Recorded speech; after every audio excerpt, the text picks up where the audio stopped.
Inflation. It's not a word that typically sends chills up your spine, but the impact that it could have on your retirement could be a problem. We are here with Greg and Kristen, of course, from Legacy Retirement Group, and I just want to point out that Belle dressed as Snow White today for Halloween. She's out of character today. Yeah. She's a little out of character, but it doesn't matter because she's adorable. Yeah, I was going to dress up, but I thought, no, I'll just bring Belle dressed up. Yeah, exactly, right? Yeah. You'll dress up later with the kids. That's how we do it. All right, so let's talk about the fact that inflation, most of us do not feel that on a day-to-day basis, but for retirees, it can be very serious. So let's talk about that issue a little bit. Yeah, so for retirees now, I feel like people are almost forgetting about inflation because we've had a few years now where it's been relatively low compared to historically speaking. So like in 1914, if something cost $100, today it would be over $2,500. Wow. So think about that, you have to really think in terms of long term. Now that's kind of extreme long term,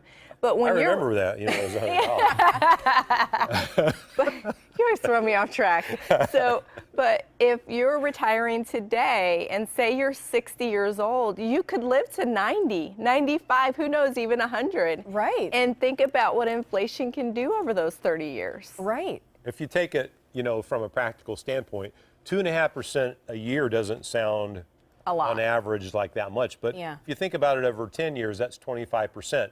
Now, the reason that can be a real challenge for people is, when we retire, we're typically on some type of fixed income, right? And so if our income stays fixed, let's say that our income's $3,000 a month. Well, if in 10 years costs are 25% more, now that's $750 more. So we have to have a way to generate that extra $750.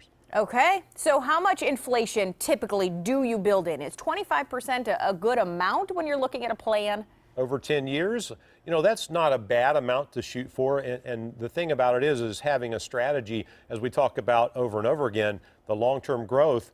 And long-term growth is there for the very purpose of outpacing inflation. So let me give you an example. Say you were watching today and you're saying, I don't really need to worry about income in retirement because I have a pension, I have my Social Security, I have, a small IRA set aside for savings. But what you're not considering there is in 15 years, you need to generate a little more income than what maybe your pension and your Social Security, because if you're taking Social Security now, you'll know the last year they didn't bump it up, right? Because inflation was so low. So you need to generate some more income, even if it's not for today, for tomorrow, for that inflation piece. And we've even talked about how who knows how long Social Security will be here. So people planning for retirement in, 50 years, if that may be, the situation, the younger generation, that's something they have to consider too. Well, they really do. And you have to consider it's probably going to be an older age at which you can take Social Security. I don't know that it ever, really goes away, but, the way that it's divvied out, I think is going to be a little different. Okay. If you're a wealthy person, you may never get to claim Social Security because they have to have some ways of slowing down the withdrawal rates out of Social Security program because they're not putting enough in fast enough to cover what's coming out.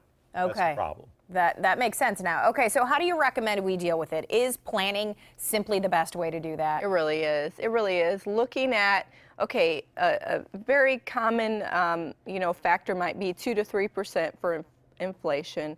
Accounting for that, aside from your everyday living costs and your everyday income that you might have, is a good way to plan for that with your overall retirement plan. Yeah, not only that, but one of the best ways to beat inflation is to not lose money. So having strategies to preserve your portfolio when you retire and to also allow you to grow your portfolio and making sure that you're not taking too much risk as you're trying to grow your money and you're transitioning into retirement. So let's talk about your portfolio review. Do you guys build in your plan inflation and account for all of these things? Absolutely, and that's one of the wonderful things we do. We do something, Robin, called results in advance. And so people get to see what an inflation-adjusted return can look like and what the likelihood of their current plan being successful. We just had a family last week that when they came in, we did the review, they only had a 25% chance of success accounting for inflation. When we made a few tweaks, we jumped that up to 96%. And, I don't know that there's ever a 100% way to do it. Right. But if we can do it and jump someone from 25% to 96%, we like those odds. Exactly. The odds are in your Yes. favor, right? Okay, so you are offering a free portfolio review for some of our callers, first 15 callers today. Just call the number on your screen. You can sit down with Greg and Kristen, their team, figure out a plan Yeah. so you are not one of those people stuck not being prepared for inflation and Right. things like that, right? That's right. All right. Thank you so much for being here with us today.